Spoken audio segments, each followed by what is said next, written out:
आता बातमी आहे नांदेडच्या किनवटमधून। 12व्या शतकातील लिंगायत समाजाचे धर्मगुरू व सामाजिक सुधारणांचे प्रणेते जगज्योती महात्मा बसवेश्वर यांची जयंती इस्लापूर शहरात मोठ्या उत्साहात साजरी करण्यात आली। शिवाजी चौक येथे लिंगायत समाजाच्या तरुणांच्या पुढाकारातून आयोजित कार्यक्रमात मोठ्या संख्येने नागरिक सहभागी झाले। कार्यक्रमाची सुरुवात छत्रपती शिवाजी महाराज व महात्मा बसवेश्वर यांच्या प्रतिकात्मक पुतळ्याचे पूजन करण्यात आले। यानंतर मान्यवरांनी या महान व्यक्तिमत्वांना अभिवादन केले। यावेळी युवा ग्रामीण पत्रकार संघटनेचे मराठवाडा विभागीय संघटक परमेश्वर पेशवे यांनी महात्मा बसवेश्वरांच्या जीवनकार्यावर प्रकाश टाकला।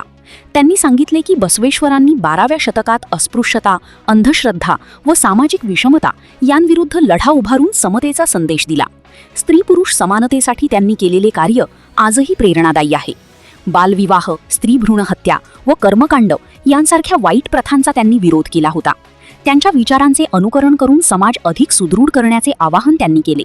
या प्रसंगी इस्लापूरचे माजी सरपंच देवीदास पळसपुरे, बालाजी दुरपुडे, प्रकाश पाटील, ईश्वर जाधव, उत्तम चव्हाण, संजय लासिंकर, प्रशांत डांगे, मनोज राठोड, ओम कदम, संतोष डांगे, सूरज लासिंकर, ब्रह्मा बैलवाड, मारुती पाकलवाड, आनंद सूर्यवंशी, अमोल भुरे, शुभम पेशवे, अभि भुरे, अवधूत सोळंके, अशोक मेहत्रे यांच्यासह गावातील तरुण मोठ्या संख्येने उपस्थित होते।